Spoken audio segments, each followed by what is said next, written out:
s'agit de transformer la pratique de la chirurgie conventionnelle, de la médecine conventionnelle, en une pratique assistée par l'informatique. C'est un projet sur lequel je travaille depuis longtemps et le fait de venir à Monaco m'a permis d'amplifier, grâce à l'aide du Centre scientifique de Monaco, ce développement qui débouche actuellement sur la révolution de la numérisation de la médecine et de la chirurgie.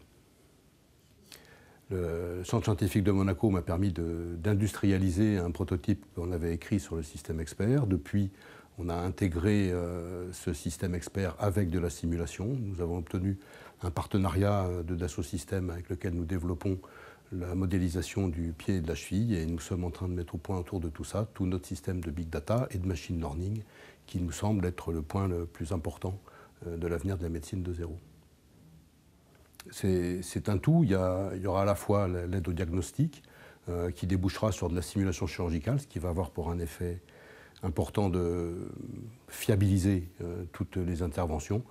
Et surtout, le big data, l'enregistrement des données et la machine learning va permettre d'enrichir les connaissances pour améliorer les diagnostics pour les malades.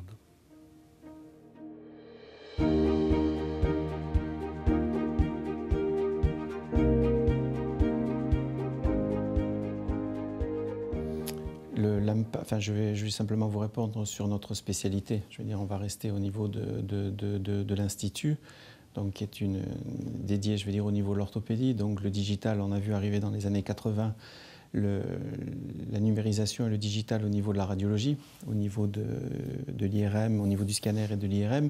Et pour nous, sur le plan chirurgical, c'est surtout sur la mise en place, c'est sur des aides informatiques à la réalisation des interventions chirurgicales. Donc, on a eu des prothèses qui ont été modélisées sur mesure, on a eu de l'instrumentation qui a été asservie, donc ce qu'on appelait, je vais dire, de la navigation. Et aujourd'hui, on a des instrumentations spécifiques pour les prothèses de hanche ou les prothèses de genoux qui sont dessinées sur informatique. Voilà, ça c'est des avancées majeures.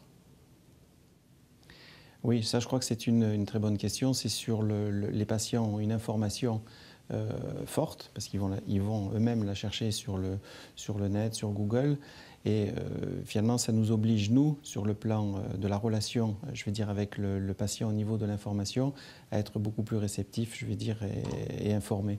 Donc, pour nous, je pense que c'est une source, je vais dire, de progrès.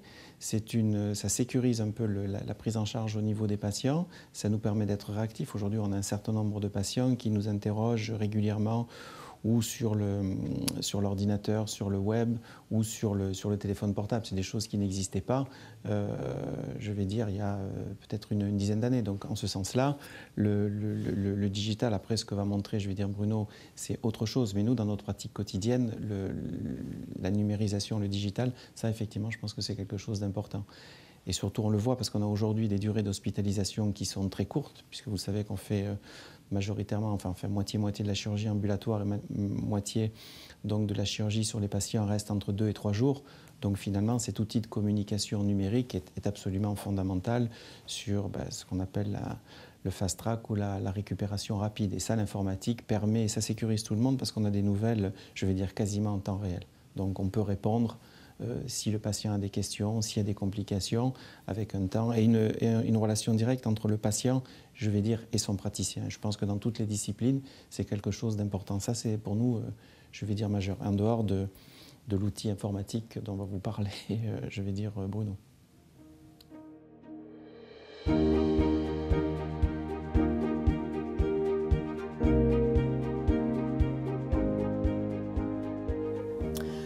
Dassault Systèmes a pour mission en fait de développer une plateforme qu'on appelle la 3D Experience Platform. Et cette plateforme, en fait, l'objectif c'est d'harmoniser le développement de produits avec la nature et aussi avec le vivant.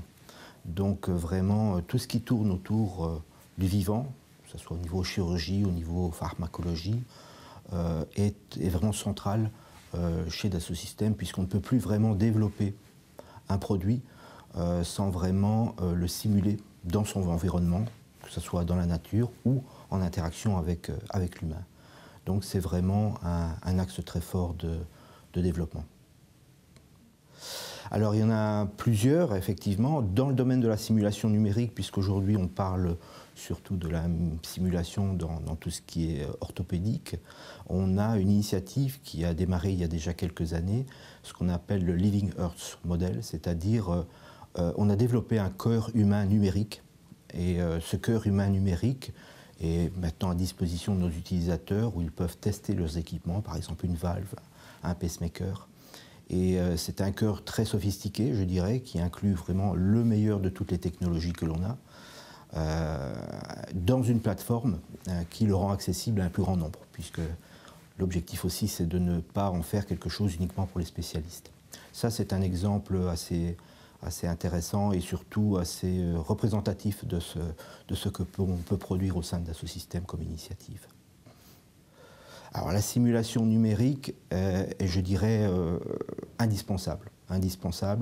On utilise déjà la simulation numérique depuis longtemps dans le domaine du vivant, par exemple pour modéliser des stents, puisqu'on ne peut pas vraiment tester un stent en dehors de quelque chose de vivant, je dirais.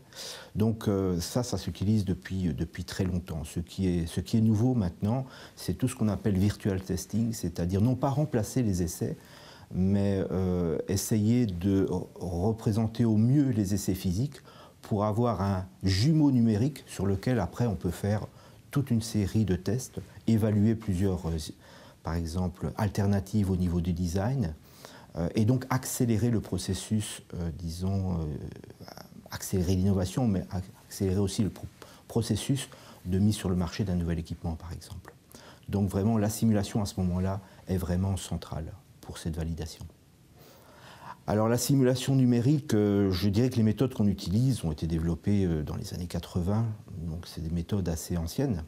Maintenant, pourquoi ça s'accélère? Bon, d'abord parce qu'il y a eu de très gros progrès au niveau de la technologie. Maintenant, on arrive à coupler les physiques, on arrive à aller très loin dans la modélisation du réel, ce qu'on appelle la simulation réaliste, non pas une estimation, mais une représentation réelle de la réalité. Et ce qui suit maintenant aussi, c'est tout l'aspect, disons, puissance de calcul, puisque plus on va loin dans la simulation, au plus ça requiert des puissances de calcul importantes. Ces puissances de calcul sont accessibles, et ce qui accélère encore en plus maintenant, c'est tous les aspects cloud, c'est-à-dire que les accès sont plus aisés. On ne doit pas avoir un ordinateur chez soi, on peut y accéder via le cloud. Donc ça, c'est un axe. Et donc les barrières, ça peut être, disons, effectivement, la sensibilisation à la simulation, puisque dans le domaine de la médecine et de la santé en général, disons que tout est basé sur les tests. Je dirais qu'on ne va pas remplacer les tests, mais il faut avoir une certaine... Il faut démontrer, disons, il faut démontrer notre capacité à représenter les tests d'une manière correcte. Donc ça, c'est un challenge et c'est une barrière aussi à la diffusion. Une autre barrière, c'est effectivement les capacités calcul, parce que même si elles sont accessibles, ça reste encore quand même assez onéreux et tout le monde ne peut pas se le permettre. Donc c'est plutôt une question de mentalité donc, et une question aussi peut-être de coût actuellement.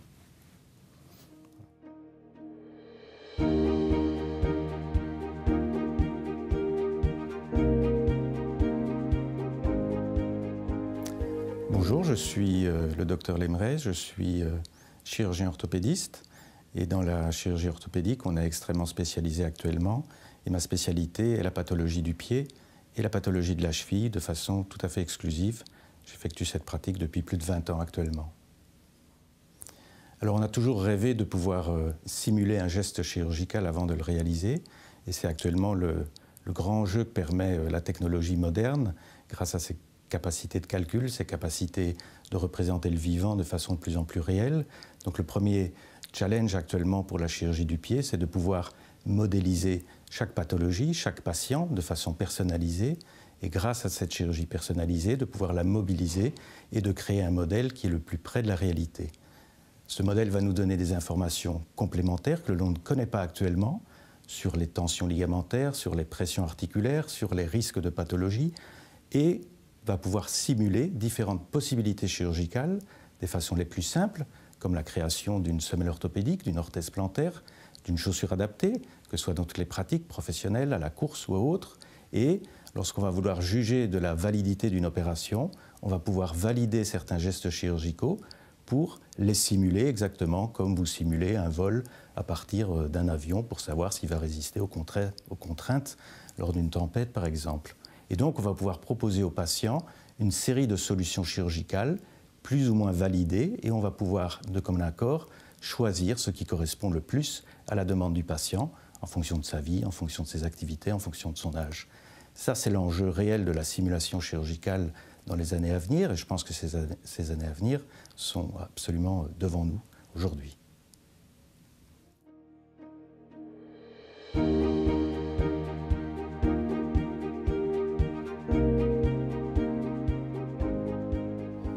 Ce type de conférence est important pour notamment l'IM2S parce que le secteur de la santé est un secteur en continuelle innovation, est un monde qui bouge très vite et nous souhaitions au niveau de l'IM2S pouvoir faire partager les travaux d'un de nos talents puisque la principauté en compte de nombreux et nous avons la chance d'en avoir un, le docteur Ferré, et nous voulions pouvoir mettre en lumière ces travaux et les faire partager à l'ensemble de la communauté médicale et également non médicale. C'est effectivement très ambitieux, c'est un vaste sujet et nous souhaitions au niveau de l'IM2S pouvoir en fait illustrer ce vaste sujet à travers un projet concret pour pouvoir montrer et expliquer aux gens ce que peut être la médecine digitale, qui est donc la médecine de demain. Et ce sujet est tellement vaste que nous espérons pouvoir initier de nouvelles conférences avec des partenaires pour des publics avertis, mais également pour le grand public qui s'interroge de plus en plus et qui pose régulièrement des questions à nos praticiens.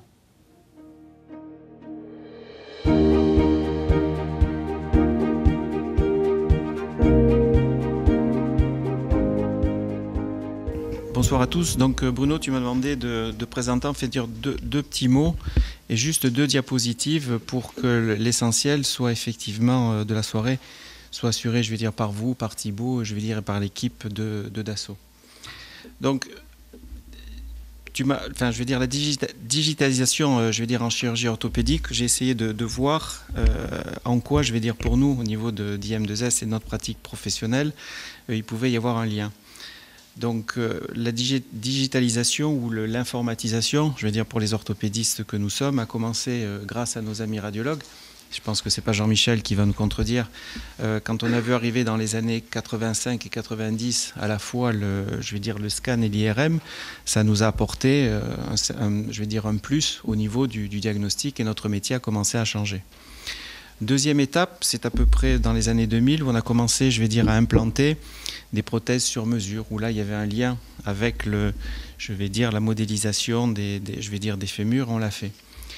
Au niveau de l'IM2S, on a suivi, je vais dire, quand on a commencé à travailler, je vais dire en 2005, par des instrumentations donc type navigation, donc avec des capteurs, je vais dire, qui sont asservis. Ça a été utilisé notamment de façon assez efficiente pour les prothèses totales je vais dire, de genoux, plus difficiles au niveau des PTH.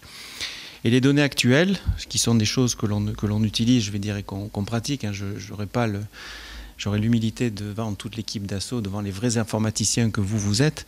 Donc pour nous, on implante, je vais dire, on pose des prothèses avec des guides de coude personnalisés. Donc là, il y a effectivement, je vais dire, avec des informaticiens, et comment s'appelle notre ami Anthony Boira, je veux dire, connaît bien les choses. Voilà, donc que ce soit à la fois pour les prothèses de genoux, pour les prothèses unicompartimentales, ce sont des choses que l'on utilise, je vais dire, au niveau du quotidien, avec un coût. Il y a toujours, je vais dire, tout ce que les informaticiens, je vais dire, apportent et digitalisent, il y a toujours, je vais dire, un coût, et souvent c'est des arbitrages, et donc c'est des choses qui sont importantes.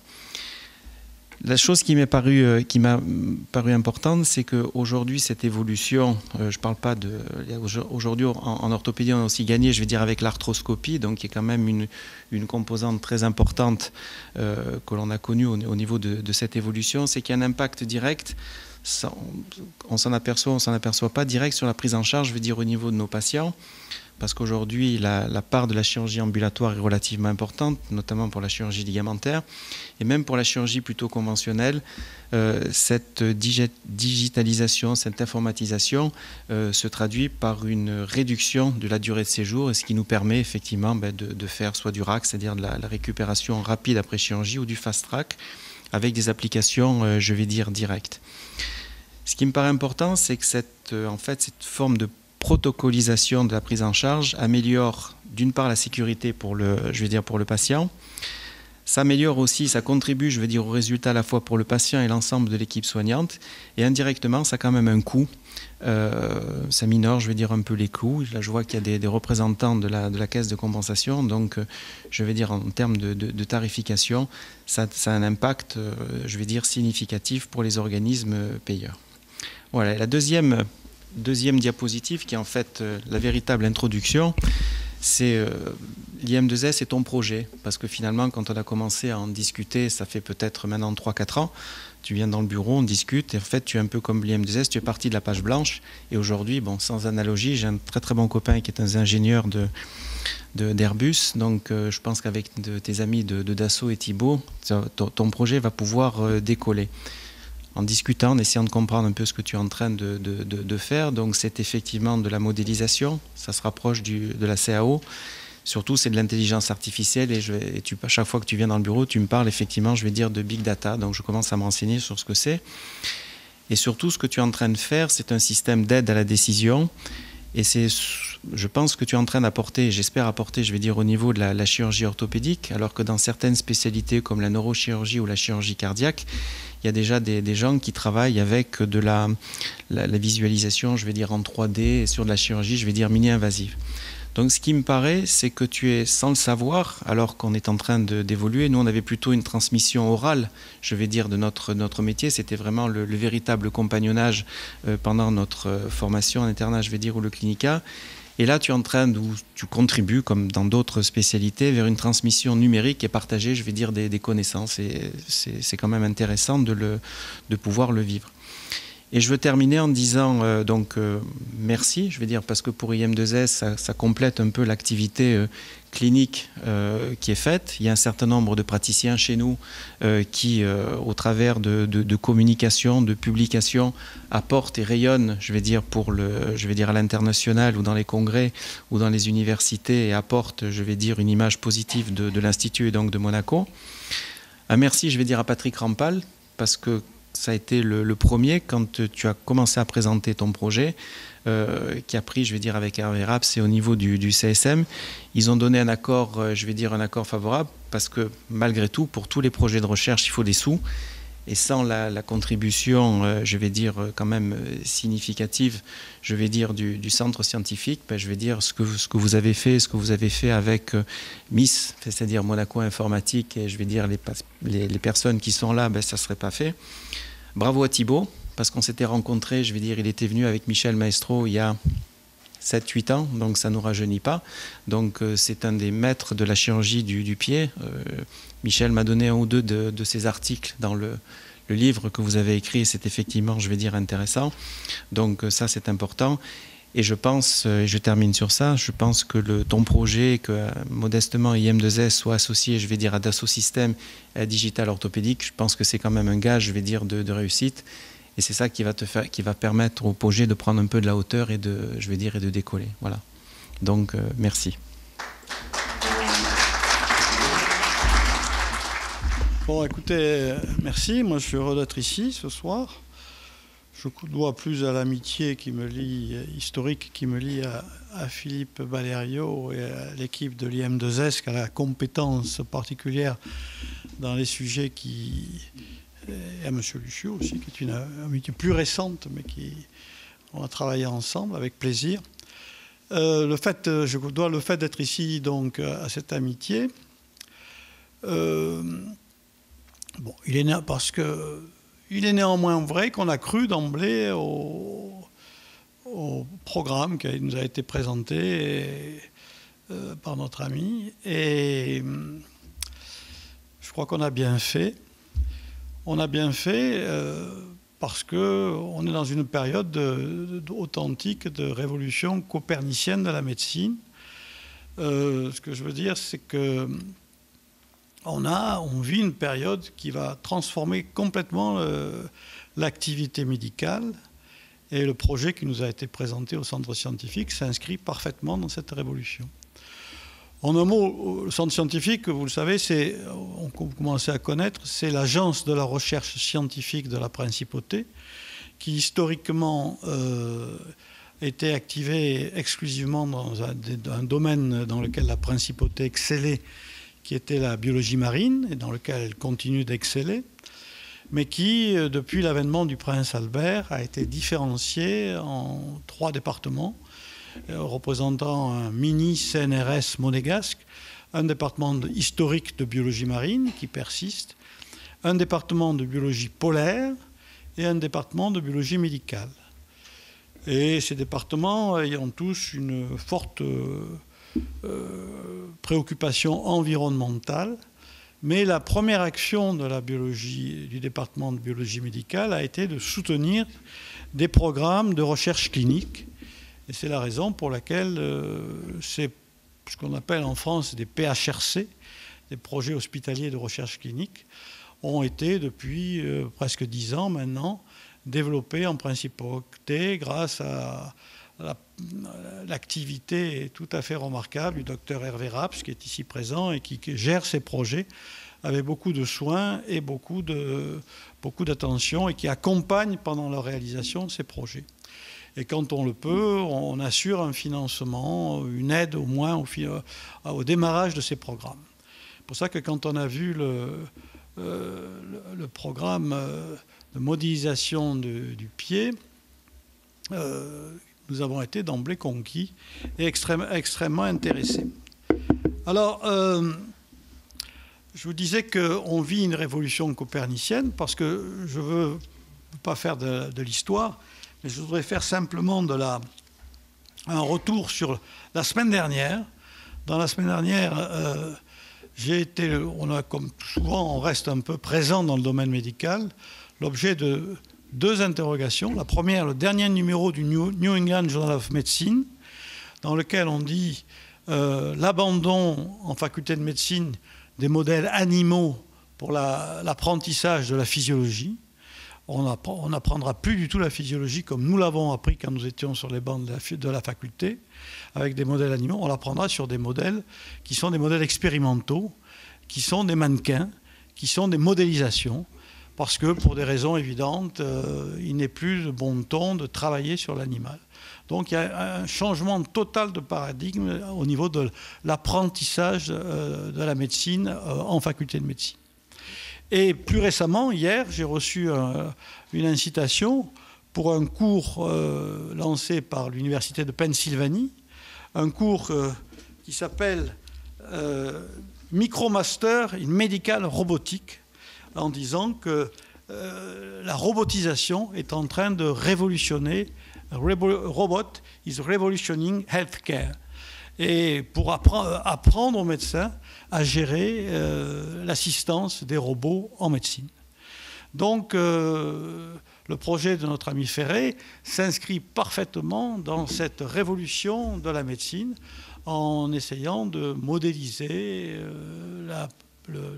des organes. Et bien sûr, les organes ostéo-articulaires se prêtent particulièrement à la robotisation. Et je pense que nous avons bien fait de croire en ce projet. Et on va dans un instant voir un peu le début de ces réalisations. Il est sûr que le chemin sera encore long, mais il permettra de poser dans de meilleures conditions des indications opératoires et d'adapter des attitudes thérapeutiques tout à fait convenables à différents types de pathologies pour affiner les indications thérapeutiques et les pratiques chirurgicales. Donc je suis très attentif à ce que vous allez dire, cher ami, et merci de m'avoir convié et surtout de reconnaître qu'à un petit moment, on a pu participer à cette belle aventure qui démarre. Qu'est-ce que c'est que la digitalisation de la médecine? Avant de vous expliquer ce qu'on fait, on va essayer de comprendre ce qu'est la digitalisation de la médecine. Parce que, comme vous le voyez ici, la vague est grosse, elle arrive et il faut absolument qu'on arrive à la maîtriser. Alors, la digitalisation de la médecine, il faut d'abord reprendre la démarche médicale actuelle. Qu'est-ce que la démarche médicale actuelle? C'est faire un diagnostic et le prouver. Quand vous avez quelque chose, allez chez le médecin, on va essayer de faire un diagnostic, de le prouver avec une méthode, l'évidence-base médecine. C'est-à-dire que c'est tout un mode de raisonnement, on va émettre une hypothèse, la prouver. Une fois qu'on aura un diagnostic certain, on va vous proposer des traitements. Les traitements qu'on va vous proposer, ils auront chacun des avantages et des risques. Donc, on va vous exposer et vous pourrez participer au choix du bénéfice-risque. Et puis, on va vous traiter et on va surveiller l'évolution. Ça, c'est la démarche actuelle. C'est une démarche qui devrait être généralisée. On ne devrait plus traiter les malades autrement que selon le principe de l'évidence de la médecine. Alors, qu'est-ce que ça a des limites. Bien sûr, les limites, c'est que c'est opérateur dépendant, puisque c'est le médecin qui va mener tout le raisonnement. Il y a de la perte d'information et on arrive à une efficience qui est asymptotique. Si on regroupe ça un petit peu différemment, actuellement, c'est pour vous exposer, la connaissance médicale, elle est diffuse. La connaissance médicale, elle est dans les livres, dans les vidéos, dans les congrès, dans les têtes. Elle est dispersée. Et si on veut passer de l'homme malade, il faut d'abord faire un diagnostic, un traitement, un homme guéri. L'effecteur, le vecteur de la guérison, c'est le médecin. Et simplement le médecin. Vous n'avez qu'un seul vecteur qui, bien sûr, ça rend opérateur dépendant. Donc vous allez être obligé de choisir votre médecin, de rentrer dans un circuit. Et on sait tous, par expérience personnelle, que les circuits ne se valent pas tous. Et bien sûr, quand le médecin change, il y a une perte de la connaissance et une efficience asymptotique. Alors, qu'est-ce que c'est que la transformation digitale? C'est essayer de faire en sorte que l'ordinateur puisse nous aider, même pas l'ordinateur, la technique informatique, la numérisation, le cloud, enfin toute cette digitalisation. Donc c'est faire un diagnostic et le prouver, comme tout à l'heure. Mais ça, on va s'aider d'un système expert. C'est-à-dire que, je vais vous montrer après, c'est des ordinateurs qui vont aider à se balader dans toutes les connaissances pour vous aider à établir le diagnostic. Choisir le traitement, bénéfice-risque, mais quoi de plus simple si vous avez 2 interventions, si on arrive à vous simuler la chirurgie. Si vous avez, on vous dit, voilà, vous avez une cheville comme ça, on peut faire ci, on peut faire ça. Bon, vous allez croire le chirurgien, mais si le chirurgien il est capable de vous montrer sur une simulation que telle opération améliore les contraintes alors que l'autre n'améliore pas les contraintes, vous vous sentirez largement sécurisé et vous serez quand même beaucoup plus tranquille de vous faire opérer. Et une fois qu'on vous aura opéré, on va vous surveiller et surtout, on va faire en sorte de récupérer tout le temps les données. Parce que vous allez voir que cette récupération des données permanentes, c'est essentiellement toute l'origine des data science, et c'est avec ça qu'on va enrichir nos connaissances qui, pour l'instant, sont asymptotiques. Alors si maintenant, on fait le dessin un petit peu informatique de tout ça, vous avez toujours l'homme malade, avec son diagnostic, son traitement, et vous avez la connaissance dispersée. La première chose qu'il faut commencer par faire, et en fait c'est ça qu'on est en train de faire et que tout le monde va faire, il faut structurer la connaissance. C'est-à-dire que vous ne pourrez pas imaginer avoir des algorithmes qui vous aident dans la décision si vous n'avez pas structuré la connaissance. Et comment vous structurerez la connaissance? Vous la structurerez avec des experts et avec des informaticiens. Et quand votre connaissance sera structurée dans des ordinateurs, à ce moment-là, les algorithmes pourront vous aider, on pourra faire de la simulation. Et votre médecin, qui était tout à l'heure tout seul pour prendre la décision, des décisions graves, et on l'a pris, on s'est trompé, on a fait des erreurs, eh bien, quand le médecin prendra la décision, il aura des systèmes informatiques qui vont l'aider, qui vont tester, et il pourra simuler le traitement comme je vous l'ai demandé.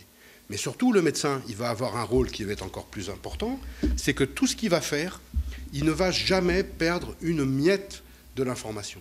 C'est-à-dire que tout va être collecté scrupuleusement, sans se poser la question de savoir si ça va être utile ou pas, on enregistre.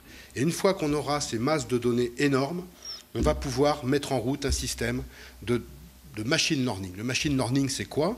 C'est reprendre toutes les données, mettre des gens qui sont à la fois des scientifiques, qui sont des experts métiers, qui sont des mathématiciens, des informaticiens, et qui vont être capables, à partir de toutes ces données, de sortir des données prédictives. Et avec ces données prédictives, vous voyez qu'on a une boucle, on vient enrichir les connaissances. Et à partir de là, on se remet à avancer et le système redevient efficient.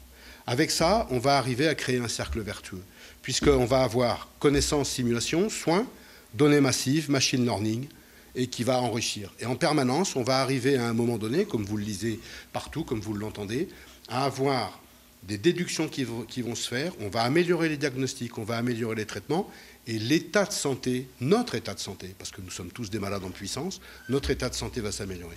Et comme tout ça, c'est financé par la collectivité, on va réussir à augmenter l'efficience, mais surtout à diminuer les coûts.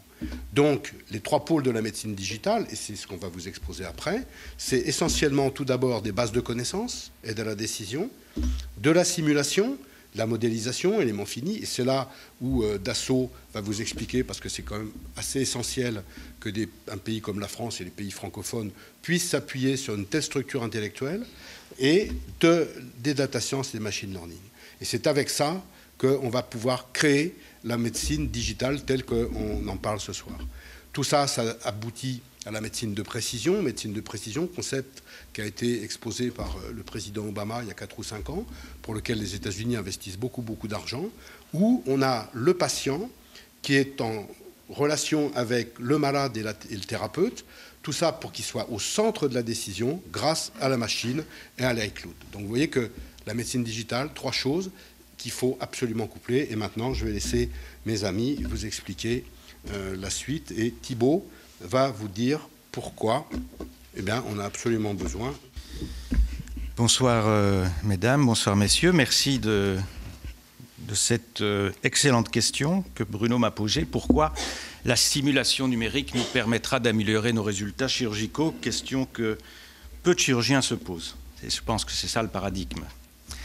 Notre simulation, elle est partout. Et pour venir de Bruxelles à Monaco, vous pouvez tout simuler. On va vous proposer des nouvelles options, vous le savez, et même on va conduire votre voiture demain.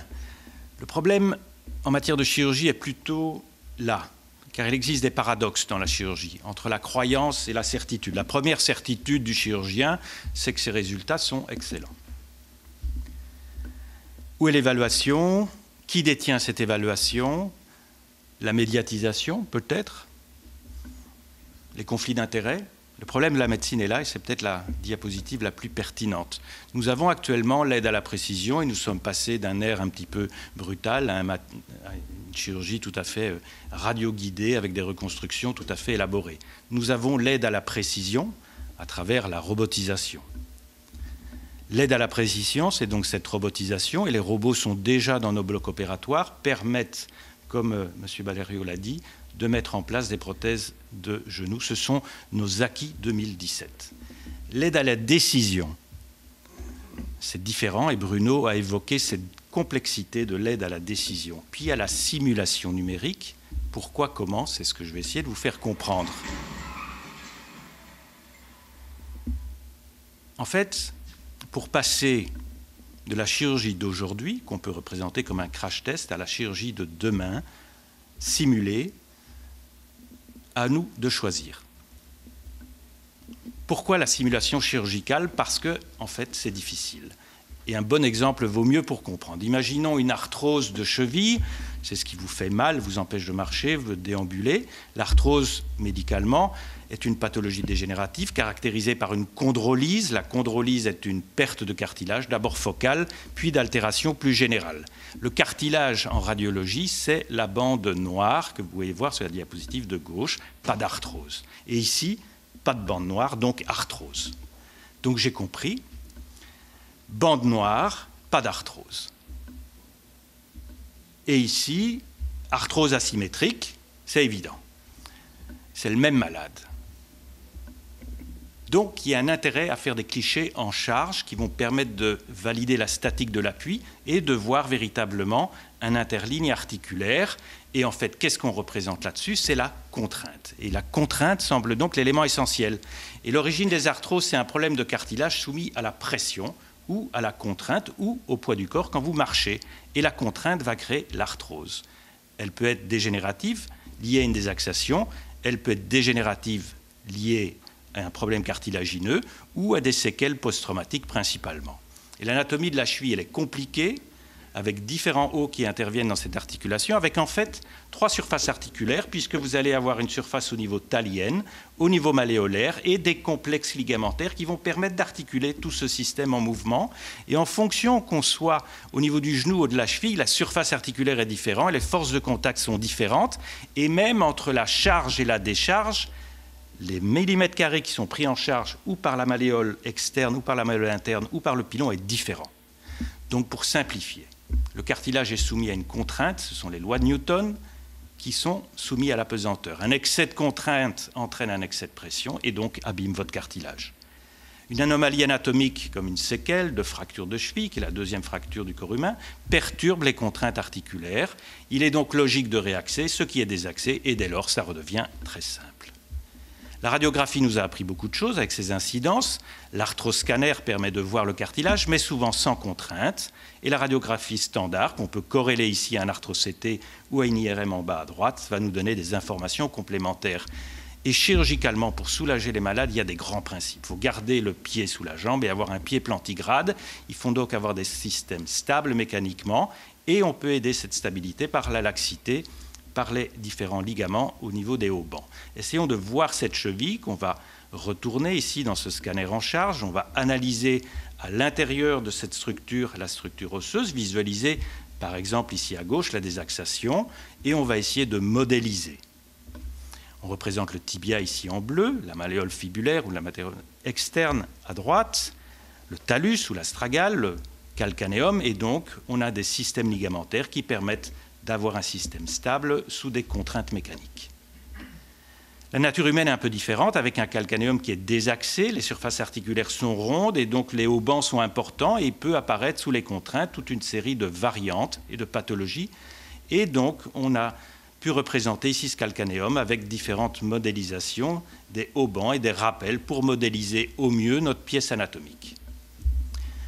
Le problème, c'est qu'il existe en plus de ces structures osseuses des rôles de tendons, et ces tendons, s'ils sont soumis à des contraintes, vont se fragiliser, s'user, et vous allez voir apparaître des pathologies comme les tendinopathies.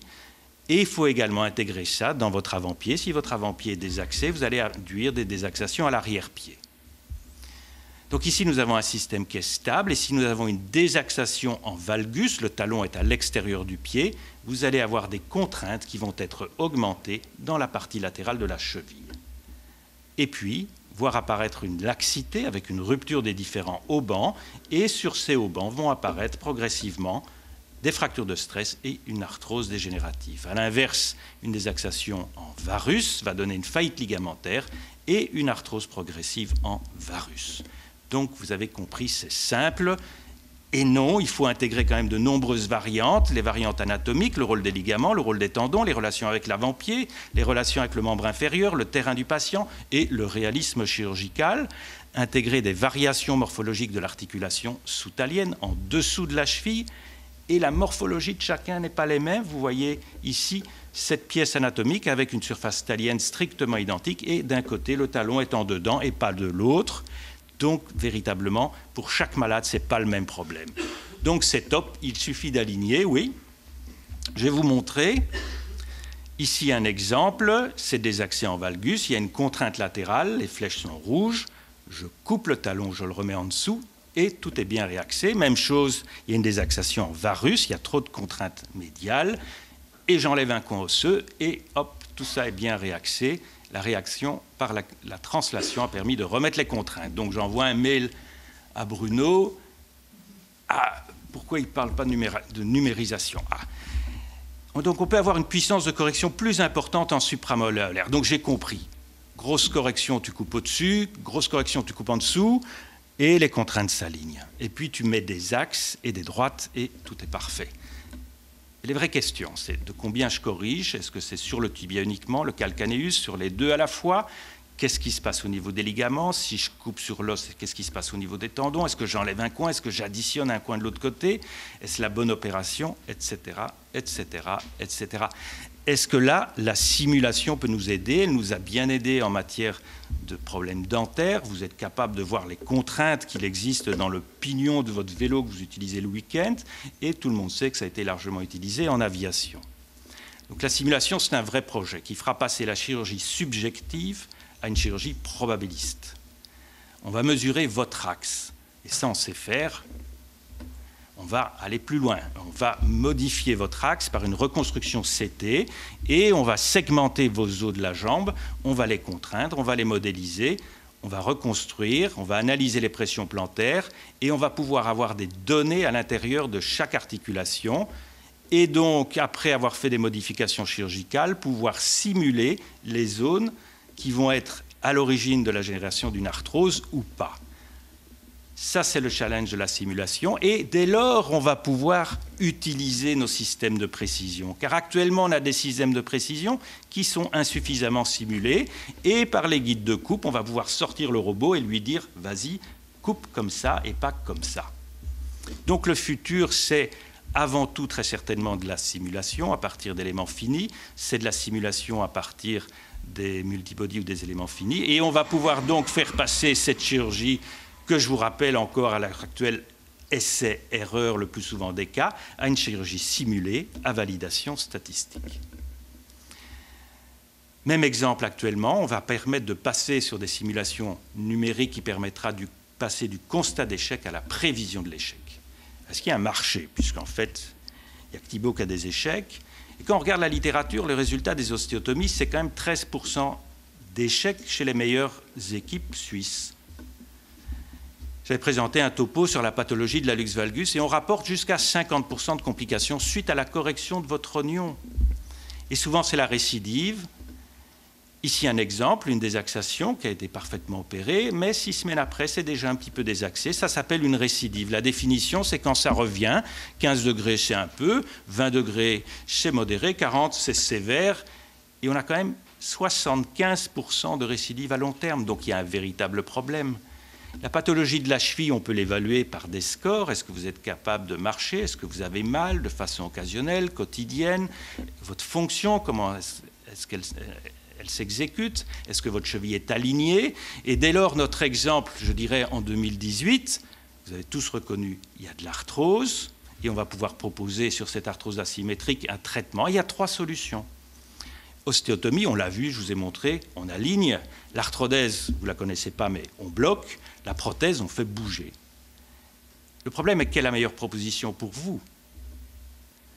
Eh bien voilà, on va simuler, on va proposer une ostéotomie, ça va bouger dans les logiciels, on va donner des valeurs, on simule et on valide. Et également, on va valider notre arthrodèse, on va bloquer, on va voir comment ça bouge, on va simuler, on va donner des valeurs et on valide. Et puis on va proposer la prothèse, on va la mettre en place, on va simuler et on va positionner l'endroit exact où elle doit être posée chez vous, dans votre cas.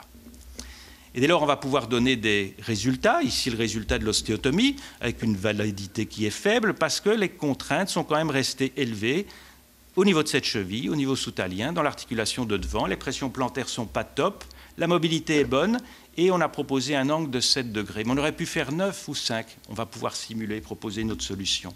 L'arthrodèse, ce n'est pas bon. C'est pas bon parce que les contraintes vont être très importantes en sous-talien, en talonaviculaire, avec une position à 15 degrés. La prothèse, tout est dans le vert et on va donc proposer cette solution avec une résection à 10 mm. Mais on aurait pu la faire à 8 mm. Et dès lors, nous allons terminer cette boucle numérique avec un recueil de données standardisées, passer dans un système d'aide à la décision pour proposer une solution diagnostique qui va être validée par une simulation numérique qui va être dès lors redonnée sous forme d'une proposition thérapeutique et qui va alimenter l'évaluation, la validation, la correction. C'est ce que Bruno appelait le big data. Donc la simulation numérique va révolutionner, j'en suis sûr, l'acte chirurgical, permettre de prévalider des solutions thérapeutiques, améliorer son efficience par les données du big data, améliorer la qualité des soins aux patients, c'est quand même l'essentiel, modifier peut-être les coûts de santé, et je vous remercie pour votre attention. Je vais commencer donc Dassault Systèmes, ça doit être celle-ci. Voilà, donc je vais me présenter. Donc en fait, vous parliez tout à l'heure donc des informaticiens.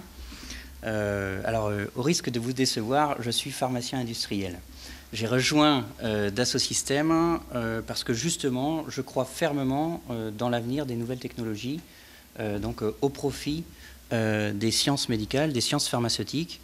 Un petit exemple, Dassault Systèmes dans une acquisition d'il y a 2 ans, donc, est devenu le leader mondial dans la modélisation moléculaire. Et toute l'industrie pharmaceutique aujourd'hui établit sa recherche sur les logiciels de Dassault Systèmes. Donc ça, c'est ce qui m'a fait venir, et j'ai intégré Dassault Systèmes, notamment pour ces raisons. Alors ce que je vous propose, c'est dans un premier temps de vous présenter un petit film donc, qui montre un petit peu quel sera cet avenir. Et ensuite, je vais vous exposer ce que nous offrons chez Dassault Systèmes à nos clients et aux clients de nos clients. Voilà, alors effectivement, vous avez vu suite à cette petite vidéo, je ne sais pas si les données des patients atterriront un jour sur les réfrigérateurs.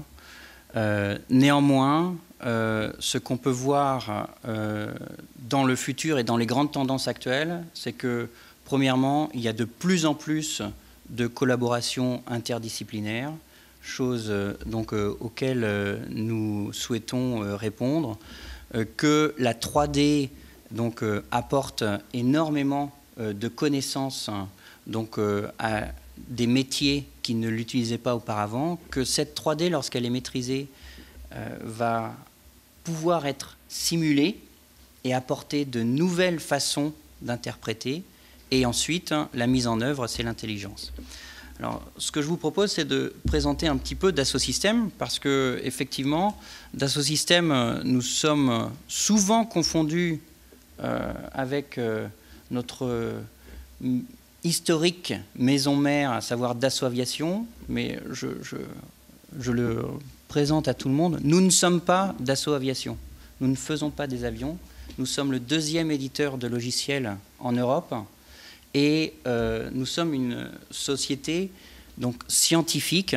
Nous faisons de la recherche et nous éditons des logiciels pour nos clients. Nous avons aujourd'hui 14 000 collaborateurs, plus de 200 000 clients dans le monde. Et nous mettons en place nos logiciels avec un écosystème de partenaires, de plus de 13 000 partenaires dans le monde, et tout cela avec une stratégie dirigée sur le long terme. Alors, notre objectif, c'est de fournir à nos clients et aux clients de nos clients également des expériences qui leur permettent d'harmoniser les produits, la nature et la vie. Donc ça, c'est un grand fondamental de Dassault Systèmes. Nous avons cette confiance dans les solutions que nous proposons pour justement permettre de mieux gérer et permettre à nos clients de mieux gérer justement les produits, les expériences qu'ils vont développer en adéquation avec la nature et la vie. Donc on voit que les sciences de la vie sont vraiment dans notre cœur de métier. Alors aujourd'hui, quelle est notre histoire ? L'histoire est extrêmement intéressante.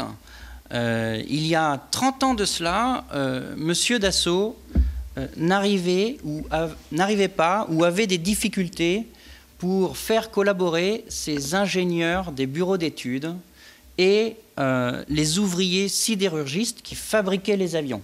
Deux populations ô combien différentes, mais qui n'arrivaient pas à s'entendre sur la façon dont il fallait réaliser cet avion. Et un pari a été pris, créer une société fille, Dassault Systèmes, qui allait gérer le design et la partie, l'objet en 3D. Et grâce à cela, il a rétabli la convergence des discussions entre les ingénieurs des bureaux d'études et les ouvriers sidérurgistes, puisqu'ils parlaient désormais sur un objet qui était l'objet central de leur travail quotidien. Et c'est grâce à cela que Dassault Systèmes a été créé. Suite à cela, 3 grandes révolutions. Tout d'abord, la maquette digitale, ce qu'on a appelé la digital mock-up. Donc la maquette digitale, c'est si je sais gérer des objets en 3D, eh bien, si je pense système, à ce moment-là, je suis capable de gérer une maquette tout entière. Et cela a mis en œuvre, justement, la suppression de toutes les maquettes en balsa qu'on a connues dans l'aéronautique, les crash tests. On en fait désormais, mais pour valider, mais désormais, on travaille sur une maquette digitale. Cette maquette digitale est construite. Et ensuite, le premier vol est le vol qui permet la validation de l'avion définitive. Deuxième révolution, lorsqu'on maîtrise la maquette digitale, il faut ensuite gérer la maintenance, gérer le cycle de vie de cette maquette et des différents éléments qui la constituent. Donc c'est la gestion du cycle de vie des produits, donc la partie PLM, Product Lifecycle Management. Et donc là, cette révolution a permis justement de maîtriser le contrôle de chacune des parties. Et désormais, donc la dernière révolution que Dassault Systèmes met en place dans son développement, et il y en aura certainement encore d'autres, mais en tout cas celle-ci actuelle, donc c'est la mise en place de cette plateforme. Je vais décrire la plateforme. C'est une manière d'aider nos clients et les clients de nos clients pour apporter justement des réponses aux besoins que, monsieur le professeur, vous avez bien voulu nous montrer auparavant. Alors, comment cette plateforme, quelle est la proposition de cette plateforme? C'est une plateforme qui sera commune et que chacun de nos clients retrouvera avec un compas et différentes parties dans le compas. Et dans ce compas, on va trouver la partie nord qui va gérer des applications qui seront dites collaboratives. Donc l'utilisateur, lorsqu'il voudra gérer de la collaboration, faire de la gestion de projet, faire de la soumission, par exemple, réglementaire, qui est un élément de gestion de projet ou de collaboration, va utiliser des applications dans cette partie. Sur la partie ouest, toute la partie modeling. Des marques dont vous avez peut-être entendu parler, donc Katia qui était à l'origine de l'aéronautique, mais on travaille aussi avec des outils comme SolidWorks ou DriveSight pour ceux qui travaillent plus sur des sujets en open source. Ensuite, cette 3D, elle est ensuite réutilisée lorsqu'on a créé les objets pour faire le virtual plus real. Donc le virtuel et réel. Comment est-ce qu'on simule? Donc on met en simulation. C'est tout ce que vous nous avez montré dans vos expériences. Eh bien, on va le mettre en simulation grâce à des outils qui sont ceux que Édouard va vous présenter dans son propos. Et enfin, eh bien, lorsqu'on a fait cette simulation, eh bien, effectivement, il y a le contrôle de l'exécution, l'intelligence, qu'est-ce qui se passe en réel dans la vraie vie, comment je gère les données de mes clients. Alors aujourd'hui, cette plateforme, eh bien, nous la mettons à disposition de 12 industries différentes. Historiquement, l'aéronautique, évidemment, mais l'automobile, le maritime, les équipements industriels, le high-tech, les biens de consommation et les sciences de la vie.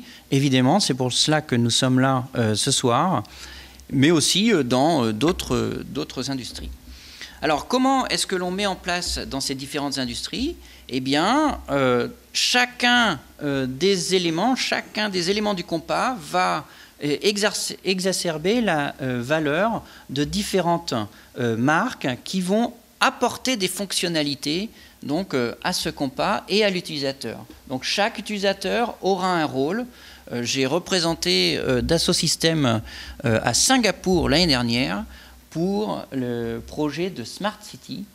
Et nous avons été sélectionnés par la ville de Singapour et nous avons défini des rôles spécialement pour les institutionnels, puisque les maires des grandes villes ont également des besoins pour gérer leur ville sous différents angles, aussi bien au niveau sécurité qu'au niveau de la gestion des déchets. Et c'est aujourd'hui une virtualisation qui est mise en place et que l'on met en place dans les industries que l'on dessert. Alors, je suis devant un parterre de grands médecins, donc je vais simplement refaire un petit peu d'histoire. Les expériences, elles ont existé depuis bien longtemps. Sur tout d'abord des macabées, sur des animaux, mais comme cela a été rappelé, les animaux, effectivement, la consommation désormais dans les études est extrêmement contrôlée et limitée.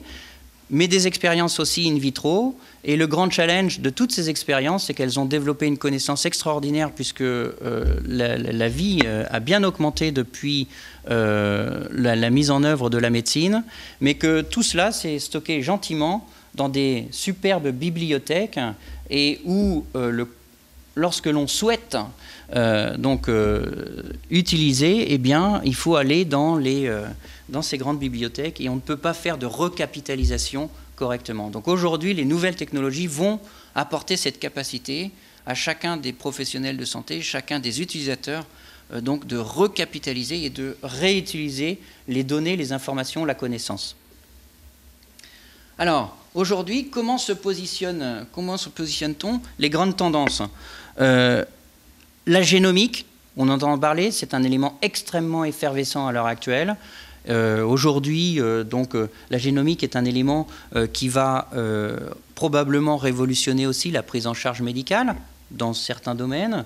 La médecine translationnelle en oncologie se base déjà sur beaucoup d'éléments de ces sujets-là, mais également le patient connecté. On va utiliser de plus en plus d'objets connectés qui vont permettre de comprendre mieux le quotidien des patients. Je vous donnerai un exemple d'une société que l'on a hébergée dans notre pépinière de start-up, et notamment qui travaille sur l'épilepsie.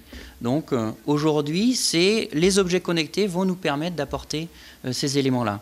Et puis après, il y a des nouveaux modes de traitement. Alors, comme nous étions invités par Digital Orthopedics, je me suis permis de mettre une petite photo d'un pied, qui n'est probablement pas celui sur lequel vous travaillez, mais qui est un exemple de ces nouveaux modes de traitement qui sont amenés à intervenir de plus en plus auprès des patients. Alors aujourd'hui, l'objectif, c'est quoi? C'est d'apporter les meilleurs, de répondre aux besoins médicaux et d'apporter les meilleures réponses pour les patients. On parlait de médecine de précision, eh bien on est exactement dans ce domaine-là. C'est-à-dire qu'aujourd'hui, on va essayer de plus en plus, grâce à l'exploitation des données, de fournir à un patient ce qui lui correspond, dans la mesure, évidemment, des solutions que l'on met en œuvre à ses côtés. Alors, tout cela, Dassault Systèmes a cette vision depuis bien longtemps et a investi dans les sciences de la vie depuis également bien longtemps. Alors, Dassault Systèmes est créé depuis 30 ans, mais depuis le début des années 2000, Dassault Systèmes investit dans les sciences de la vie. Dassault Systèmes a énormément investi en signant des grands contrats, notamment avec l'INSERM, des grands contrats avec la FDA sur des projets de validation, aussi bien grâce à sa recherche interne que par sa recherche externe aussi, c'est-à-dire via l'acquisition de grands acteurs qui sont devenus désormais Dassault Systèmes et qui sont intégrés dans la plateforme que je vous ai présentée. Donc ça, c'est les engagements de Dassault Systèmes dans les sciences de la vie, et là, sur ce point-là, plus sur le côté des dispositifs médicaux et de la pharmacie. Mais aussi, Dassault Systèmes, en parallèle, a également investi énormément dans le domaine de la simulation.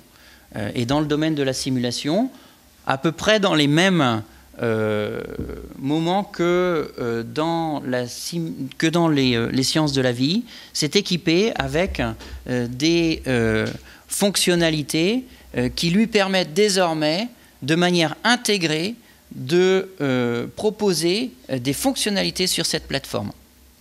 L'objectif, c'est de gérer de manière multi-échelle sur différentes disciplines, et donc d'aller du plus petit vers le plus grand dans chacune des disciplines qui sont représentées ici. Alors, aujourd'hui, comment cela se décrit-il? Eh bien, par des projets. Alors, un projet donc biointelligence, donc qui a permis de modéliser la cellule de Weinberg.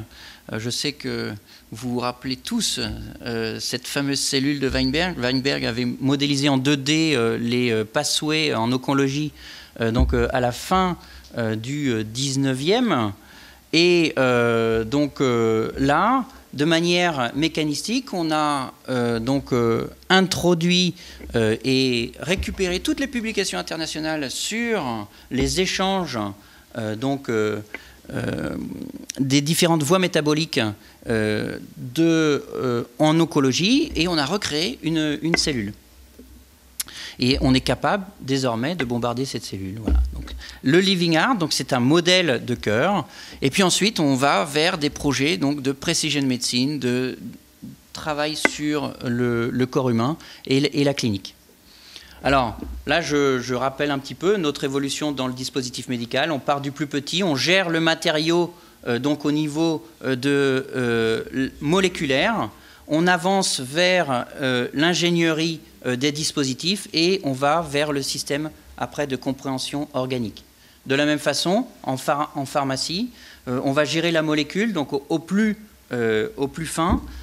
On va ensuite comprendre son impact dans les voies métaboliques au niveau cellulaire et puis aller après vers une compréhension, une simulation donc au niveau de l'organe. Alors évidemment, tout cela nécessite d'être validé. Ce sont des éléments qui sont mis en œuvre à l'heure actuelle. Alors ici, je vous présente juste voilà, un exemple. Ça permettra de finir mon propos. Donc pour donc parler un petit peu d'un exemple, une société donc BioSerenity que l'on a hébergée dans notre pépinière de start-up, qui travaille sur l'épilepsie, qui a mis en place donc, des t-shirts connectés et donc qui permettent de suivre donc, les patients pour des épilepsies qui sont dites rebelles et qui permettent justement de mieux prendre en charge ces patients qui sont bien handicapés par leur pathologie. Voilà. Alors, tout cela, on a parlé beaucoup de big data, tout cela sans oublier un point important d'un grand maître de la médecine, Rabelais, c'est que le big data, effectivement, c'est une superbe perspective, mais qu'elle ne se fera pas sans maîtriser les limites du big data. Et vous parliez tout à l'heure des différents corps à mettre autour de la table dans le big data. Il ne faudra pas oublier les statisticiens également, puisqu'ils sont, je crois, les personnes les extrêmement importantes qui vont permettre dans la corrélation de gérer au mieux ce qui va ressortir du big data. Voilà, je vous remercie de votre attention. Bonjour, donc mon nom est Édouard Letté. Moi je suis chez Dassault Systèmes depuis maintenant une quinzaine d'années et ça fait à peu près une trentaine d'années que je fais de la simulation numérique. Je suis ingénieur de formation, ingénieur mécanicien, donc rien à voir avec votre monde, je dirais. Mais justement, les deux mondes commencent à se rencontrer, donc on peut avancer ensemble. Donc cette présentation, ça va tourner autour de la modélisation du corps humain, tout ce qu'on fait au niveau simulation. Donc moi, je suis dans la partie sud du Compass, avec la brande Simulia. Et disons, ce voyage dans le corps humain va se faire via, je dirais, une ligne directrice qui est un peu le lien entre l'image et le modèle qu'on simule en finale, que ce soit en orthopédie, mais dans d'autres domaines, des sciences du vivant, c'est le processus, je dirais, qu'on utilise d'une manière assez standard. Voilà, donc notre ambition, c'est de fournir de la simulation justement pour harmoniser le produit, la nature et le vivant. C'est d'autant plus important pour la simulation, c'est que maintenant on ne modélise plus, on ne simule plus un produit sans voir son interaction avec le corps ou avec la nature. On peut prendre l'exemple d'une montre connectée. Quand on simule une montre connectée, il y a les aspects électromagnétisme, donc il y a les aspects diffusion via l'extérieur. Il faut modéliser aussi la diffusion avec le monde extérieur. Il faut aussi modéliser l'absorption par le corps, puisqu'il y a certaines règles aussi à respecter. Et donc on ne peut plus développer un objet connecté sans tenir compte de la nature et du vivant. Voilà. Qu'est-ce que la simulation réaliste? Alors non, je vais peut-être un petit peu plus en amont. Ça, c'est de la simulation réaliste, c'est-à-dire, c'est pas une simulation linéaire, c'est pas une extrapolation, c'est vraiment essayer de se recaler le plus possible de la réalité, et donc en tenant compte des non-linéarités, des matériaux, des comportements, et des chargements aussi. Donc ça, c'est vraiment ce qu'on appelle simulation réaliste, c'est représenter exactement la réalité. Voilà deux autres exemples où là, en fait, ce qu'on fait, c'est du virtual testing, c'est-à-dire qu'on fait un jumeau numérique pour représenter l'essai physique. Donc à gauche, vous voyez toujours l'essai physique, et à droite, la modélisation numérique pour recaler. Donc ça, on le fait pour le genou, par exemple, on modélise. On le fait aussi pour le crash, ça c'est une crash latérale, je dirais, pour modéliser et pour aussi prédire le comportement de certaines structures. L'avantage, il est évident, hein. C'est qu'à partir du moment où on a recalé par rapport à un essai physique, c'est-à-dire qu'on a validé son modèle, ben on peut en faire tout ce qu'on veut. On peut faire justement des études statistiques, des distributions, on peut faire des perturbations, on peut évaluer plusieurs alternatives. Donc c'est vraiment la tendance globale actuelle, notamment dans le domaine du vivant. Alors, est-ce qu'on peut faire la même chose avec des organes aussi complexes que le cœur? Oui, ça c'est le résultat d'une simulation numérique. Bon, après on l'a habillé pour que ça ressemble à un cœur, mais c'est le résultat d'une simulation numérique où on tient compte aussi bien des effets électriques, mécaniques, fluidiques, on tient compte aussi des matériaux, on tient compte du réseau électrique du cœur, et tout ça pour simuler un cœur numérique et pouvoir y faire des essais. Après on compare, ça c'est les comparaisons par rapport à... Donc, ici la complexité en plus c'est que c'est un organe, disons, qui est en mouvement, donc il faut aussi essayer de capturer et de recaler par rapport à des coupes qui sont faites dans ce cas-ci. Alors à quoi ça sert d'avoir un cœur numérique? Ben, ça sert à plusieurs choses. Ça peut servir à tester, ici à gauche, des anneaux. On met un anneau, on le teste, on peut le valider. Vous savez qu'en test, tout le monde dit que les tests, c'est la référence. Pour tester un anneau sur un banc, ben, il faut mettre l'anneau, il faut l'entourer, et puis il faut faire passer de la pression dedans. Mais la pression autour de l'anneau, elle n'est pas distribuée comme dans un corps, comme dans un cœur. Donc en fait, on est plus proche de la réalité avec une simulation numérique qu'avec un banc d'essai. Donc souvent, on se dit, on fait référence par rapport aux essais, mais dans certains cas, l'essai ne peut pas être fait d'une manière correcte. Donc ça, c'est un gros avantage dans ce domaine-là. Deuxième aspect, c'est ce que vous voyez au milieu, c'est la simulation. Simulation ici, disons, du positionnement d'un pacemaker. À quel endroit on le positionne exactement, dans un cœur qui bat en plus, puisque ça peut modifier aussi, disons, la position en cours de battement. Troisième aspect, c'est les stents. Ça, les stents, on les étudie depuis longtemps, parce qu'on ne sait pas développer un stent, je dirais, sans le modéliser dans sa veine, dans son artère. Donc on est obligé de le faire. Et ça, on le modélise depuis longtemps, on le modélise en fatigue, on fait des stents maintenant qui diffusent. On peut aussi étudier la diffusion du médicament par le stent. Et enfin, et ça c'est le début de la médecine personnalisée, on peut aussi avoir un cœur avec un défaut, ici une valve aortique qui ne se ferme pas bien, on met un ballon, on peut mesurer avant même l'opération quelle est la pression qu'on doit mettre dans le ballon, quelle est la forme du ballon, pour essayer de fermer complètement l'orifice. Donc ça sert à réduire des temps de développement et donc les coûts associés. Ça permet d'avoir une meilleure confiance et une meilleure fiabilité. Ça permet d'aller plus vite et d'accélérer les tests de validation. Et enfin, ça ouvre la voie vers la médecine personnalisée. Parce qu'une fois qu'on fait la simulation numérique, on peut aussi, à ce moment-là, mettre des modèles personnalisés. Voilà. Alors, comment on fait? Ça, c'est général, et après, j'irai beaucoup plus en détail. Qu'est-ce qu'on fait? La première fois, on crée un cœur. Donc, on met des images, on tire des contours, on crée une géométrie CAO, donc une géométrie en quelque sorte, puis on fait un modèle. Un modèle, c'est pas une géométrie, mais un modèle, ça veut dire quelque chose avec un réseau électrique, avec des matériaux, avec des chargements, Et après, on discrétise, ça c'est la méthode des éléments finis qui le veut, on discrétise pour après simuler. Donc on le fait une fois, après on réplique. Alors là, on a développé, dans ce cas-ci, dans le cadre de ce projet, on a développé un cœur numérique qui est disponible, hein, on le vend. Voilà, vous pouvez avoir le cœur numérique.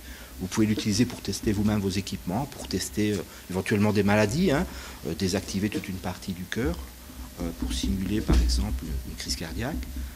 On peut déjà l'utiliser. Et puis on a une demande, justement, on parlait tout à l'heure des tests cliniques sur les animaux. Bon, on a une demande de modéliser un cœur de porc.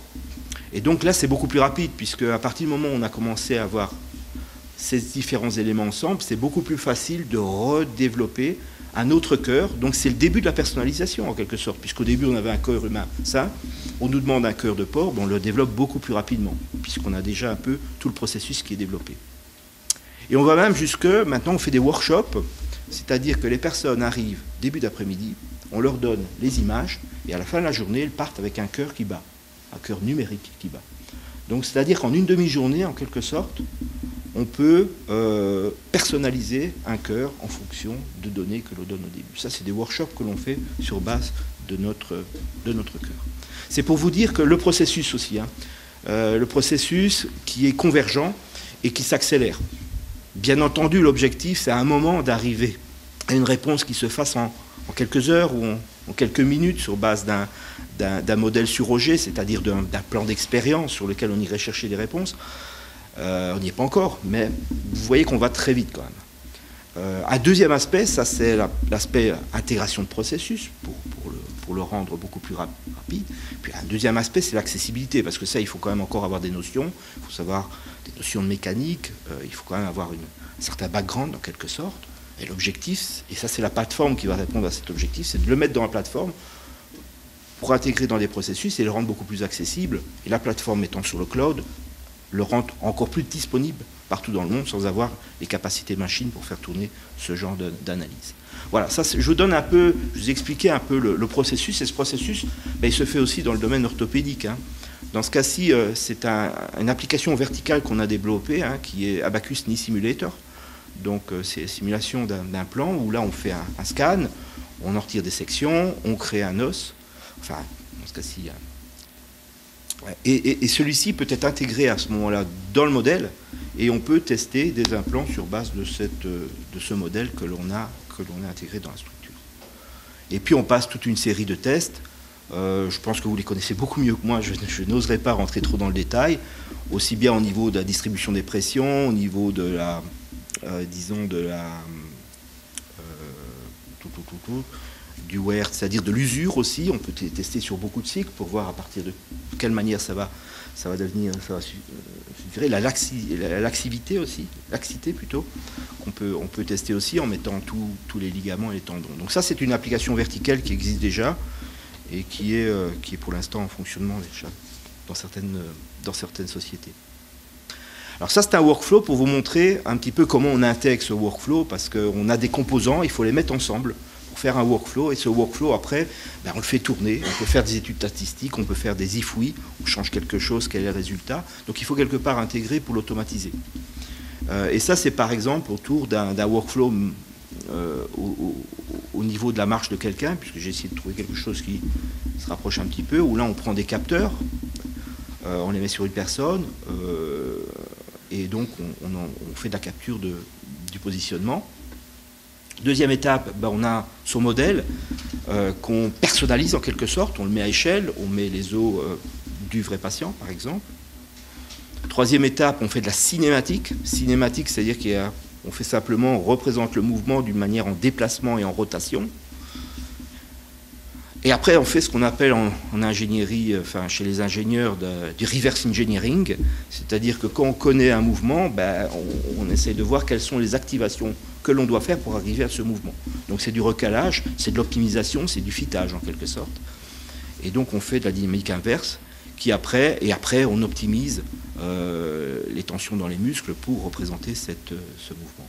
Donc voilà, ça c'est un processus assez standard, c'est celui que Bruno a présenté, hein, donc on va toujours de cette façon-là, je dirais, pour avancer. Alors au niveau de la personnalisation, je vais donner quelques exemples. Hein. on peut personnaliser de 3 façons. C'est en ayant un modèle géométrique qui est personnalisé, en ayant des données, des chargements qui sont personnalisés. Et après, on peut même évaluer sur la durée, parce qu'on peut introduire aussi des lois physico-chimiques dans les comportements des matériaux. Et on peut évaluer, par exemple, la reconstruction osseuse ou la variation de la densité osseuse sur une certaine durée, éventuellement avec l'effet de certains médicaments.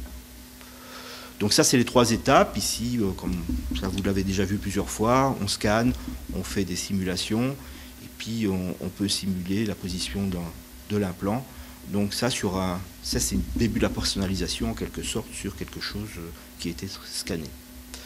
Deuxième aspect, c'est chargement. Bon, on a toute la capacité avec un logiciel qui s'appelle Simpack de capturer, disons, les chargements et donc les injecter sur un modèle de simulation et donc essayer de...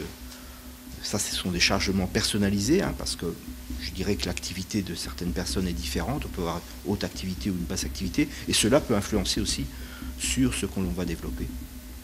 Et enfin, il y a tout ce que je vous expliquais au niveau de la reconstruction osseuse et les effets à long terme que l'on sait à l'avance.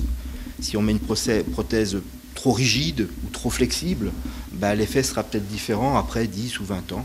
Et donc on peut aussi évaluer plusieurs variantes et voir laquelle est la plus adéquate en fonction de l'activité, et aussi peut-être de la durée de vie estimée de la personne. Je pense que ça rendra compte aussi dans vos estimations. Voilà.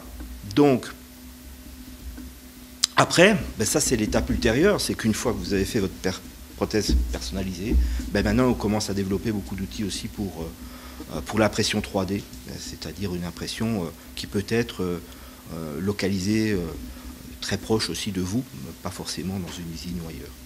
Bien que j'ai cru comprendre qu'il y a encore beaucoup de problèmes au niveau des matériaux et l'adaptation des matériaux par rapport à l'humain, donc c'est pas encore non plus quelque chose d'opérationnel. Voilà, je voulais vous dresser un petit peu un aperçu de ce qu'on fait. La simulation, c'est utilisé depuis longtemps dans les sciences du vivant, mais de plus en plus, on va dans la médecine personnalisée. Et je dirais que ça fait 30 ans que je fais de la simulation, et tous les ingénieurs qui font de la simulation sont assez excités par ce domaine d'activité. Pourquoi ? Parce que c'est intellectuellement intéressant, parce qu'on va aux limites de la simulation. On fait de la mutation multiphysique, multi-échelle, donc ça c'est intéressant. Et puis c'est un domaine qui va s'accroître fortement. Donc ça, c'est quelques exemples de sociétés qui ont développé ou qui utilisent le cœur pour développer leurs équipements. Et puis, on l'a expliqué plusieurs fois, on a un système d'incitation pour les startups, dont Digital Orthopedics fait partie. Donc on a une première vignette là-dessus, et il y en a une autre ici, ça c'est plus pour la modélisation de la cornée, où là aussi on simule quel est l'effet de la cicatrisation et donc l'effet sur la vue à moyen terme. Donc voilà, c'est ce que je voulais vous présenter. Merci pour votre attention. Le potentiel de tout ça, moi je suis très excité par ça, parce que je trouve qu'on va vraiment... la médecine de demain, elle est ici. Mais alors bien sûr, tout ça, ça n'a de sens que si c'est capable de générer de l'argent. Il ne faut pas se masquer les affaires, hein. Ça n'existera que s'il y a un marché derrière et si ça arrive à être rentable. Parce qu'on ne connaît aucune activité qui ne s'arrête pas s'il n'y a pas du profit. Donc Eric Aliwa va nous expliquer tous les tenants et les aboutissants du business de la médecine digitale. Bonsoir. Donc je suis le PDG de Digital Orthopedics, mais je ne vais pas vous parler de Digital Orthopedics ce soir, je vais vous parler des applications marché et du business pour brosser ce qui se passe aujourd'hui dans le monde du digital health, médecine digitale. Donc on va passer 5 points en revue ensemble. Le marché, vous allez voir que c'est un marché, ça a déjà été évoqué, en forte croissance. Les sources d'investissement diversifiées qui soutiennent le secteur. La confiance dans les modèles business des sociétés. Les fondamentaux sectoriels et enfin les différents paris à suivre aujourd'hui. En termes de définition, bon, il y a eu déjà de nombreuses présentations qui ont parlé de la définition du digital health. C'est la convergence entre la santé et les innovations numériques. Tout ça a été poussé par les innovations technologiques autour de la santé qui ont complètement bouleversé le rapport entre les médecins et les patients, qui sont maintenant devenus hyper connectés et informés. Le patient a un poids de plus en plus important dans la médecine moderne, et ça, il ne faut pas se le cacher, c'est une tendance de fond qu'il faut intégrer déjà dans les business models de société. En quelques clics, maintenant, les patients ont la possibilité de contrôler leur état de santé, de comprendre leurs symptômes, et de nombreuses technologies permettent maintenant, on l'a vu, de recueillir toutes ces informations à le big data. Alors, les applications sont nombreuses. Là, je n'ai pas voulu être exhaustif, mais être peut-être un peu plus large que ce qui a été présenté aujourd'hui. Le mobile, votre téléphone portable que j'ai laissé là, est en train de devenir un véritable carnet de santé ambulant. Rien qu'en France, 46% des Français et la grande majorité des professionnels de santé sont équipés de smartphones. Et aujourd'hui, on a plus de 100 000 applications mobiles qui sont dédiées aux thématiques santé. Donc c'est plus qu'une tendance de fond, c'est vraiment un tsunami, comme l'a présenté Bruno, qui est en train de se lever. La santé connectée, là aussi, c'est quelque chose qui se développe très très fort. Je vous donnerai des exemples un peu plus tard. Les balances intelligentes, les compteurs de pas, les t-shirts, on en a parlé précédemment, qui mesurent les battements du cœur, les chaussettes enregistrant la température corporelle, tout ça est une vraie réalité et avec des business aujourd'hui, des business économiques qui sont pour certains déjà rentables. Les réseaux sociaux, la santé 2.0, donc les réseaux sociaux sont devenus aussi un aspect extrêmement important. Plus de 60% des personnes se tournent en priorité vers Internet pour leurs recherches concernant la santé. Donc il faut faire avec. Et d'ailleurs, certains hôpitaux, là je donne l'exemple du CHU de Rouen, qui a ouvert un site web pour parler avec les patients en amont de l'introduction du patient vers l'hôpital. Les data, on a parlé du big data, l'information qui est générée, on le pense tous, va être l'avenir, l'avenir de la santé. Pourquoi ? Parce que les applications, les technologies de génomique, génomique est je vais y revenir, un gros point de développement aujourd'hui, mais les réseaux sociaux génèrent énormément d'informations et de données qui doivent être traitées et utilisées par les outils de big data. Parce que ces informations, sans être traitées, analysées et données en ce qu'on appelle des outputs, c'est des éléments tangibles, incompréhensibles, n'amènent rien du tout. Et enfin, on en a parlé, le développement des outils de simulation 3D et d'impression 3D qui amènent maintenant une vraie solution dans le développement de plans de chirurgie et des dispositifs médicaux personnalisés. C'est par là, pardon. Alors, l'investissement, quelques chiffres. Je vais présenter dans ma présentation un certain nombre de chiffres. Vous voyez l'évolution aux US. Rock Health est une société aux États-Unis qui fait un tracking très régulier de tout ce qui se passe dans le monde du digital aux États-Unis. On voit que l'investissement est passé de 2011, a été multiplié par près de 4 entre 2011 et 2016 et qu'il atteint uniquement dans le monde des startups 4,2 milliards de dollars. On compte plus de 296 sociétés sur ce continent. Et lorsqu'on regarde dans le monde, on a 7600 startups impliquées dans la mouvance Digital Health que je vous ai présentée précédemment. Donc c'est une vraie industrie en plein développement et un vrai marché qui est en train de se structurer. Néanmoins, il ne faut pas se le cacher, comme l'a dit Bruno, il faut que les business models, c'est-à-dire que les sociétés impliquées dans ce type d'industrie aient bien réfléchi aux questions clés à se poser avant de rentrer dans cette industrie qui est encore une fois une industrie émergente. Émergente car un certain nombre de règles ne sont pas encore complètement finalisées. La première, c'est qui va payer pour les applications et services dans le domaine du digital health. Est-ce que ça va être le patient ? Est-ce que ça va être les assurances privées, les assurances publiques ? Est-ce que ça va être l'industrie ? Là aussi, lorsqu'on regarde les chiffres, là où les sociétés sont le plus rentables, c'est lorsqu'on fait ce qu'on appelle du B2C, du B2B, c'est du business à l'industrie. Lorsque l'industrie du medical device ou l'industrie pharmaceutique s'intéresse à une société, c'est là qu'on voit des flux financiers extrêmement importants. L'industrie vers le patient est aujourd'hui en phase de développement, mais n'a pas encore les mêmes capacités. Quel type d'évidence clinique et ou économique doivent être apportées pour justifier un remboursement, si on vise un remboursement? Là aussi, on est dans l'industrie du médicament, du dispositif médicaux, la codification est très forte. Dans cette industrie du digital health, ce n'est pas encore le cas. Donc il faut bien réfléchir au type d'études à réaliser pour prouver l'utilité clinique et espérer avoir un remboursement à court, moyen ou long terme. Tout ça doit être impliqué et intégré dans le business plan de la société. Enfin, quelles conditions doivent être mises en place pour permettre un développement durable de la start-up dans ce domaine? Accès aux ressources humaines, intégration dans l'écosystème, tout ça doit être intégré et réfléchi dès le début. Alors, les sources de financement, diversifiées. Aujourd'hui, il existe 4 grandes sources de financement que j'ai pu identifier. Les fonds de capital risque classiques, ce sont ces sociétés qui investissent dans des start-up. Ça existe dans les biotechnologies ou dans l'IT classique depuis de très nombreuses années. Et maintenant, on voit des fonds spécialisés dans le digital health aux États-Unis et en Europe et en Asie qui investissent dans ces sociétés-là. Des fonds de corporate IT, alors là, c'est aussi un point très important. Les Google, mais aussi les Apple ont tous créé des gros fonds de capital risque pour investir dans ces startups. Et on voit aussi l'industrie pharmaceutique comme Johnson & Johnson qui essaye de chercher les futures pépites pouvant compléter avantageusement leur portefeuille de produits et de services. Vous avez les fonds de corporate mix qui se lancent pour investir spécifiquement dans le secteur digital. Et là, on voit Novartis qui a créé Qualcomm. Et enfin, on voit aussi apparaître de nouveaux investisseurs qui ont un intérêt direct au développement de cette nouvelle technologie. Ça peut être des payeurs eux-mêmes, des assurances privées ou des assurances publiques. C'est le cas aux États-Unis. C'est une vraie tendance de fond et ça commence à arriver ici en Europe. Mais même des hôpitaux et des cliniques. Aux États-Unis, un très grand nombre d'hôpitaux ont déjà fait des investissements importants pour acquérir même des sociétés de digital health qui amenaient un maillon technologique important pour optimiser leurs coûts et leur système de santé. Alors, vous voyez les exemples de deals. Les deals, c'est là les types d'investissements qui ont été réalisés, les tours de table. Ces sociétés, en général, ne génèrent du chiffre d'affaires après un certain nombre d'années. Donc, il y a des phases de recherche et développement.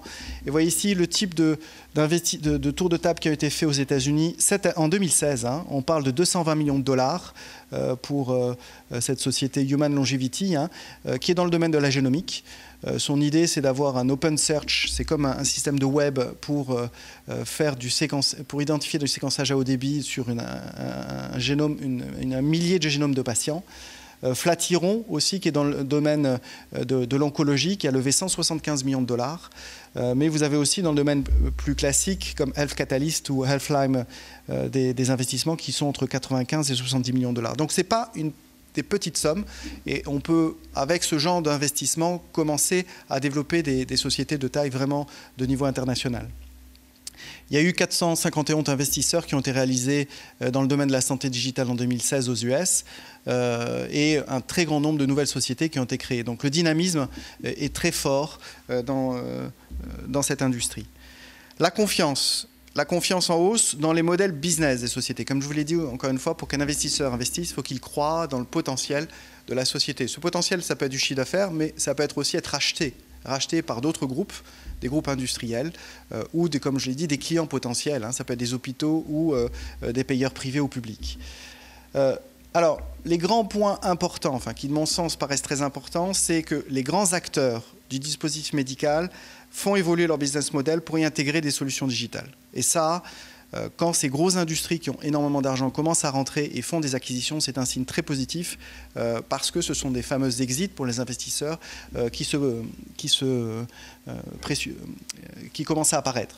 J'ai mis quelques exemples, l'acquisition de Corventis par Medtronic, le rachat de Cardiomans par Saint-Jude Médical.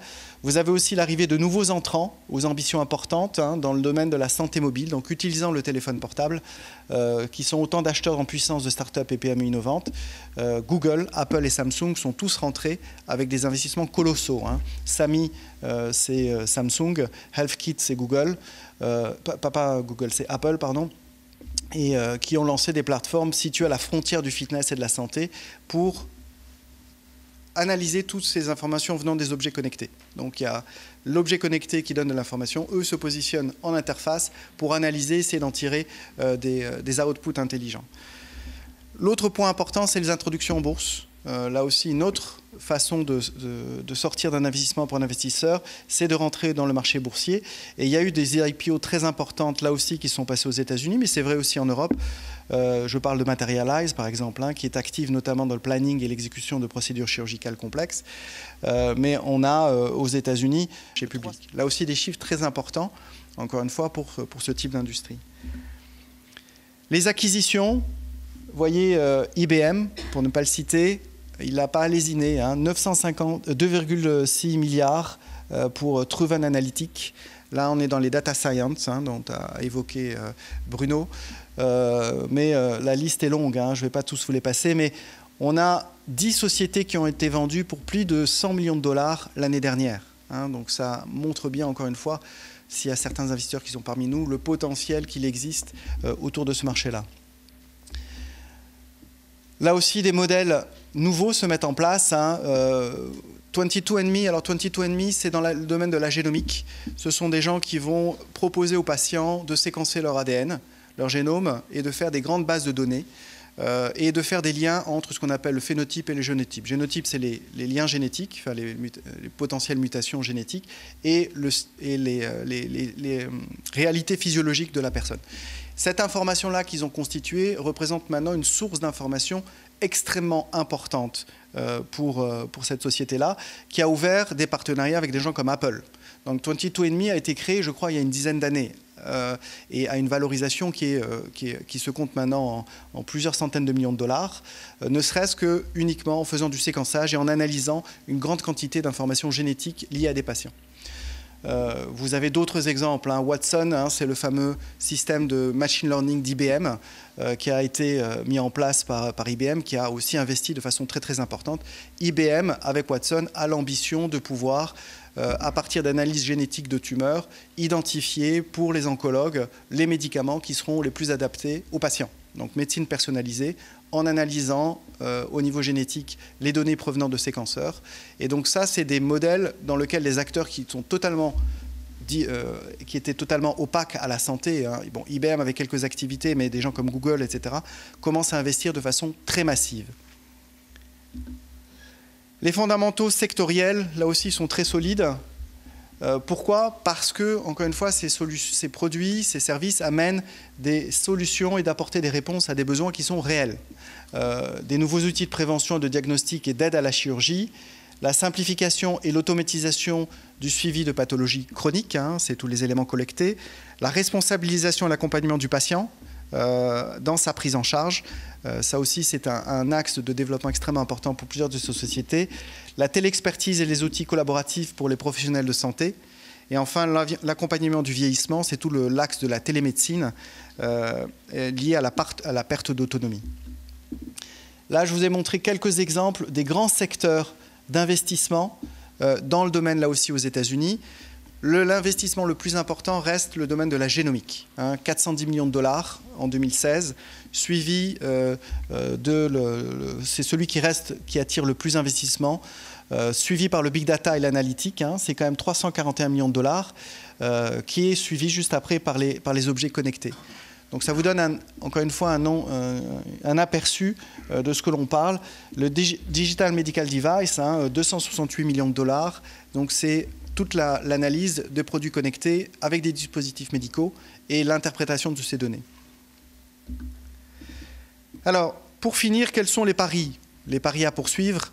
Encore une fois, je n'ai pas voulu être exhaustif, hein, j'ai un temps limité, et puis c'est de vous donner quelques exemples.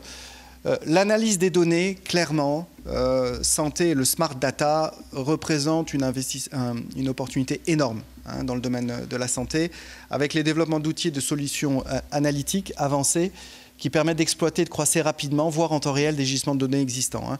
La génomique se positionne dans cet axe-là. Hein. Les gros acteurs de la génomique font de l'analyse de données. Le séquençage d'ADN, c'est devenu une commodité.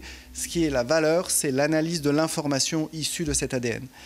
Ce qu'on appelle le Quantify Self, en fait, en anglais, c'est l'automesure par le patient de certains indices.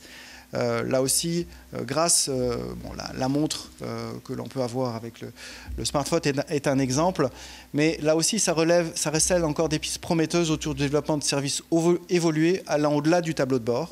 Donc là, beaucoup d'industries s'intéressent à ces sujets-là avec des investissements qui sont colossaux. Là, je vous ai donné un exemple, hein, l'électronique tattoo, qui est un tatouage électronique à coller sur la peau et capable de mesurer différents signes vitaux.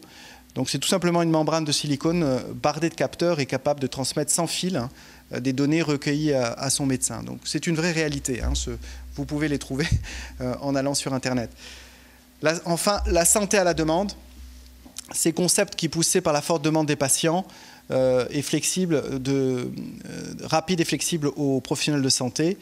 Et enfin, il ne faut pas les oublier, tout ce qui est logiciel et web service de planification et simulation chirurgicale, c'est là, dans ce domaine-là que Digital Orthopédique est évidemment positionné.